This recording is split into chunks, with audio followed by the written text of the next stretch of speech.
Yeah, afternoon. No, good evening, everybody.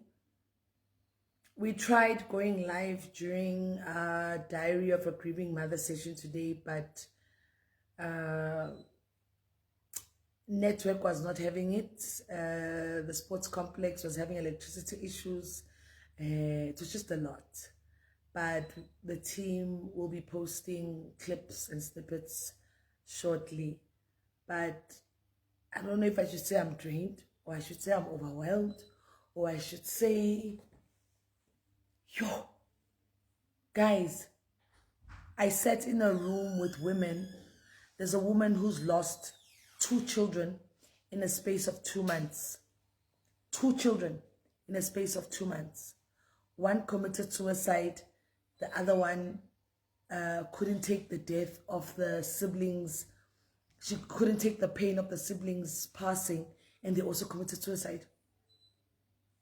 I was sitting in a room where one woman's child died because their face was bitten off by a pit bull at the age of 11.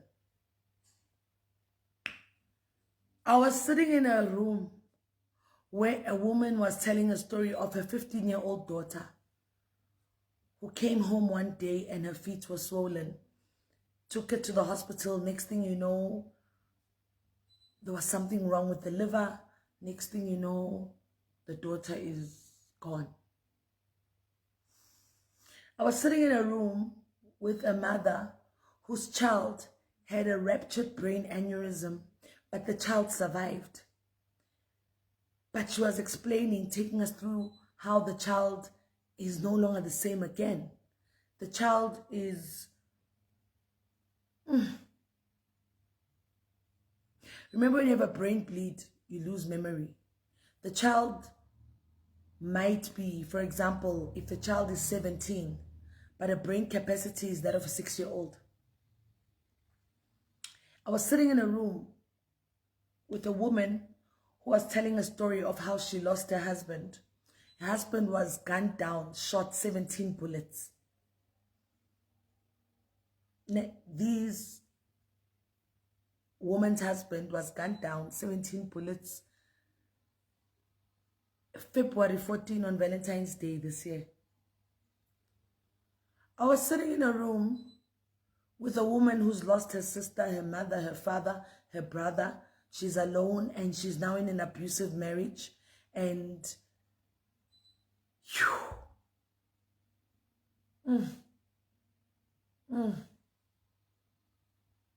you know, I think today there was a lot of crying. Mamelani, there was nobody who was saying Tulunga Kali. There was nobody saying don't cry, you'll be okay, be strong. Nobody was saying that. Everybody was crying. People were crying. People were dealing with the emotions. People were, yo.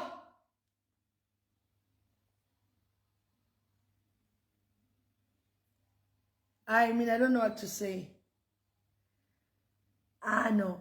Then I want to thank also the student who is a graduate who's studying neurology, who had reached out to me and said they would like to work with the Kainsile Pediatric Foundation.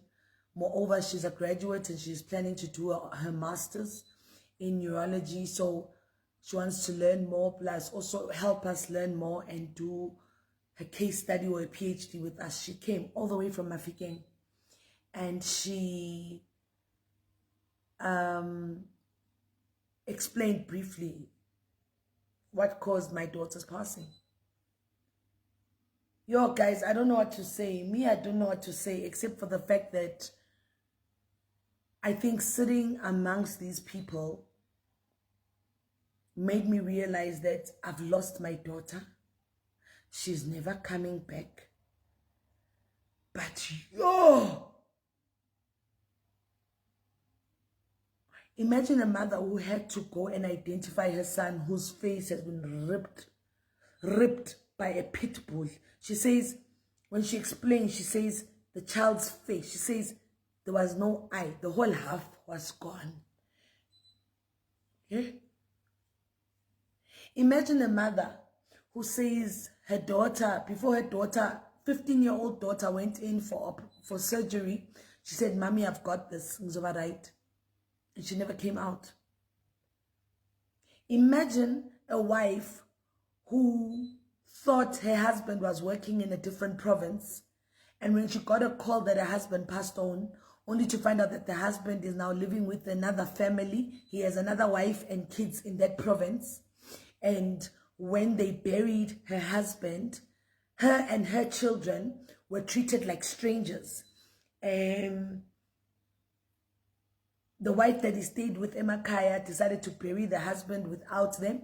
They never fought for anything. But the anger of the treatment they received, like it was triggering. Yo!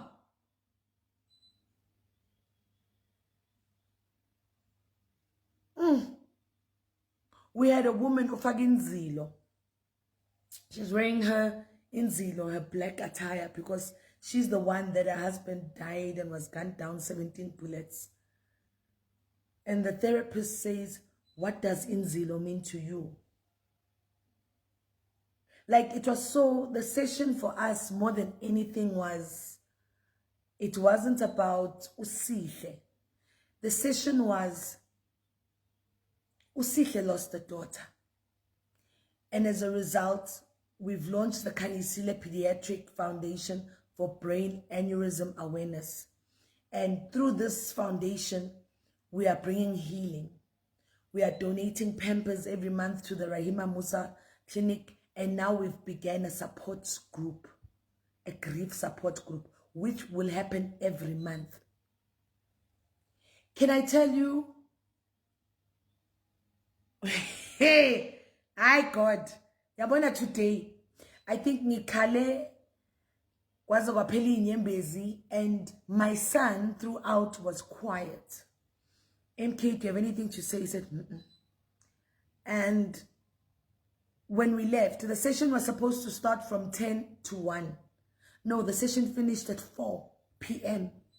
Because everyone, yes, when it started, I had to give the purpose of today. And then from there was an icebreaker where people had to introduce themselves. But then from there, when the mental health therapist came on, she spoke to us about grief. But after that, she's like, "Now it's your turn to tell me why you're here and what you're going through." Nobody stopped anybody to say, "Hi, you've spoken too much now. Stop talking. Next." No. I think as we were listening to people talk, that's when we were realizing, Uguti, yeah, Ukanyisile is gone. I will never see my daughter again. I will never feel her again. But when you listen, the one thing in common in the room was loss. The fact that we've lost either children or husbands, but the common denominator was loss. And the common denominator was pain. But we grieve differently.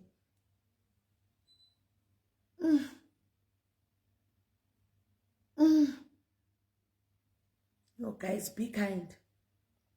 Be kind. Everybody is facing a battle you know absolutely nothing about out there. People are hurting. People are hurting. I want to thank the Jabulani Sports Hub who gave us the free venue.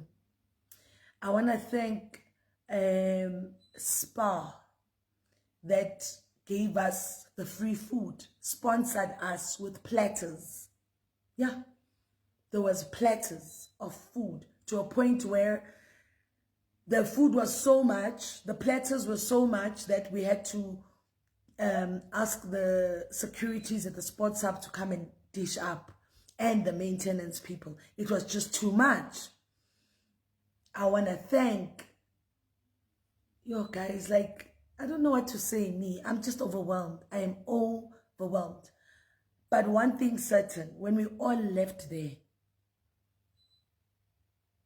we agreed that we don't stop here. The next session we're gonna have, the same women who were there today must come, so that when new women come, we are there to hold their hands also. But not forgetting that even when the second session comes, not it will be about, okay, we'll be now telling a story to say, after the first session, this is how I feel now, or this is how I've progressed now. This is what I feel now. But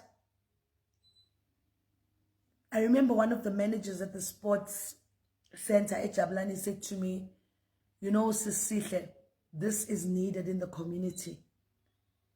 Ngathi ungayenza every week. I said, yo, every week.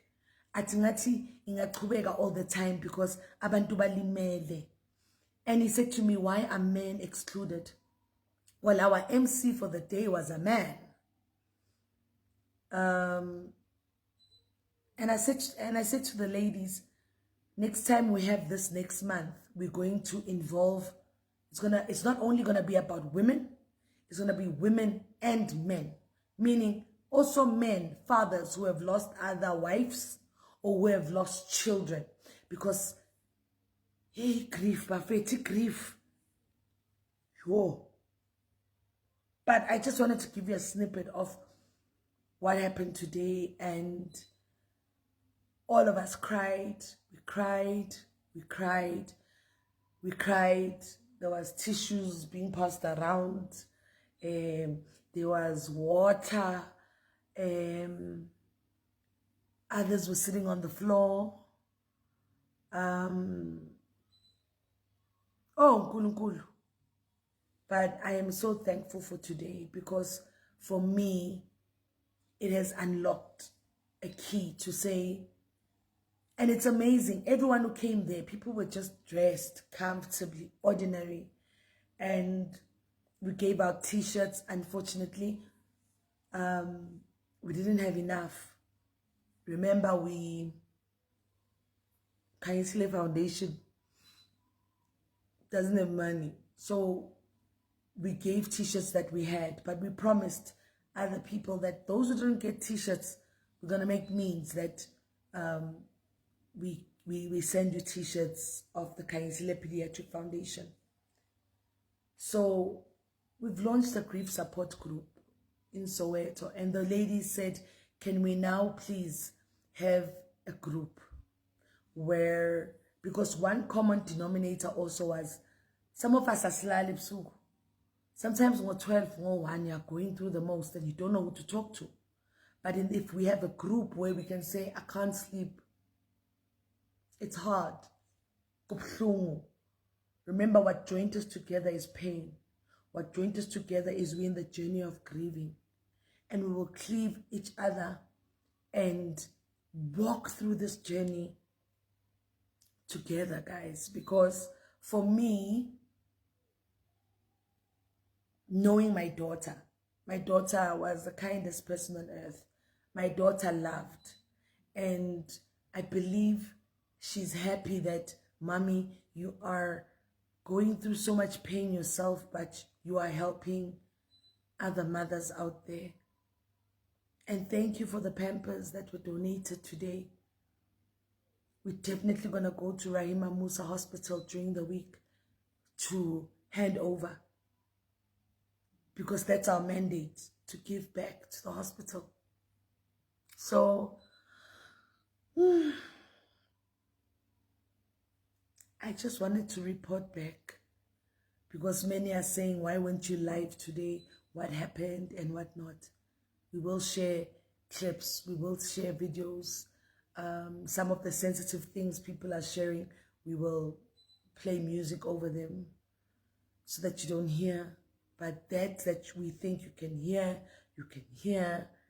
But it was a safe space for women to cry and